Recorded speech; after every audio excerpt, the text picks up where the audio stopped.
Great. And the last thing, just really briefly, and I'm going to ask Chip to speak to this also. If if you're in a district and, you just feel like, there's just something rotten here, okay? Everybody I talk to, is having this problem where, let's say private placement firms are just being beat on mercilessly, and we think that they're trying to chase us out of the business, and, we're being targeted, and you actually have evidence to that effect. Now, I'm trying to use something very dramatic here. There is an ombudsman at FINRA, and so that would be an appropriate place to bring that type of complaint, to have it investigated. So besides my little story, why don't I have Chip tell you what the Ombudsman's Office really does? Basically, the Ombudsman's Office came out of the 21A report, which was a report issued by the SEC in the early to mid 90s, and that was the point. As Tina pointed out, we used to have district business conduct committees, is what they were called. But basically what the SEC did was they took a look at this and they said there's actually too much self-regulation. So they issued the 21A report, which talks about that. One of the other things that the 21A report did was to create the Office of the Ombudsman. And this is you can either you can send them an email, you can pick up the phone, you can call them, you can make an anonymous complaint if you want, but you can talk to them about anything. If you think your exam was unfair, if you think the findings were unfair, if you think, as Tina points out, you've been targeted for some reason, you can pick up the phone and call the Ombudsman's Office, and they will investigate the manner or investigate the matter and get back to you. Their office is very different from member relations because, as Ken pointed out so nicely, one of the things that I do is, while I can't, Ken sometimes has people call me and they're in the middle of an enforcement action or an investigation or something like that, and he says, Ken goes, can you fix this? And I'm like, no, I can't fix that.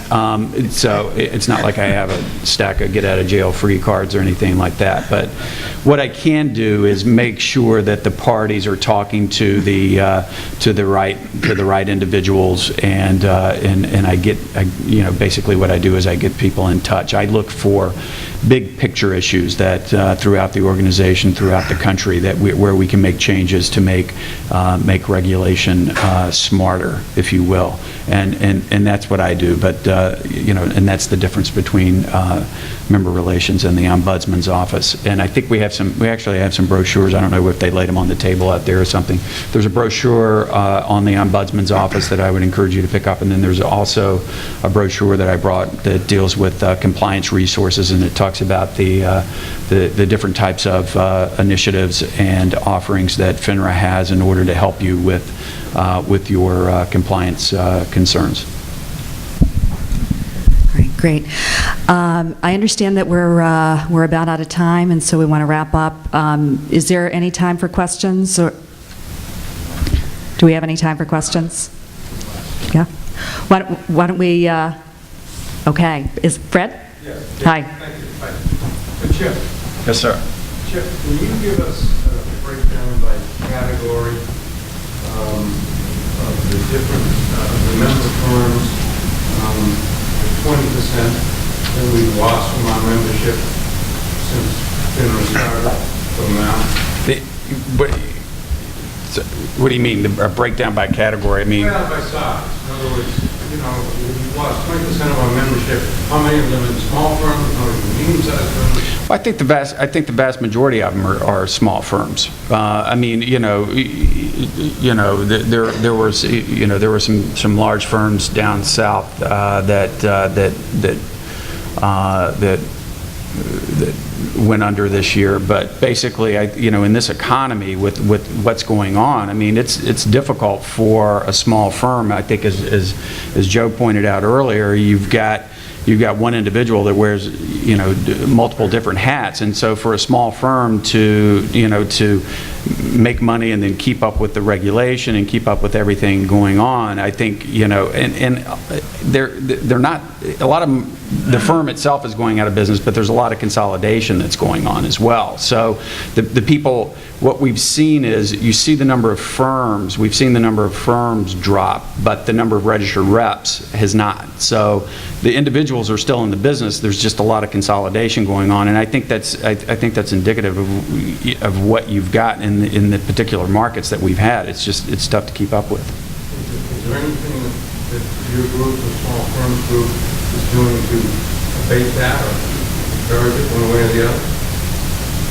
No, I mean, we don't have any, It's a topic that comes up all the time. It's a topic that the other small firm governors, it's a topic that obviously everybody's very aware of. It's a topic we're aware of at the district committee level, the small firm level, all the way up to the board of governor level. You know, I wish we had a solution to keep things as they are today. I don't know that we do. I understand the president's on vacation in Martha's Vineyard this week and going to come up with a jobs creation initiative. I think that's kind of at the same point we are. So. I want to address that as well.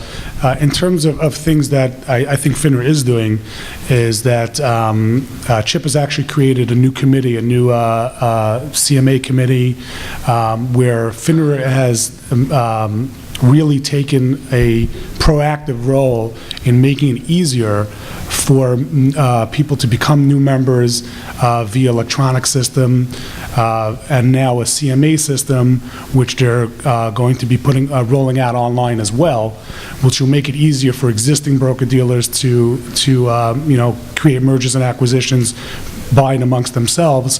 And I think that new committee also comprised of members who are very knowledgeable in the process, and that committee's been meeting and making significant changes to the application process, which I think would be encouraging if I want to open a broker-dealer to now come in and make that process easier. So I hope that by publicizing that process and enacting it, that'll make it easier and to promote new membership. It's a good point, Ken. Thank you so much. We really appreciate you coming. Thank you.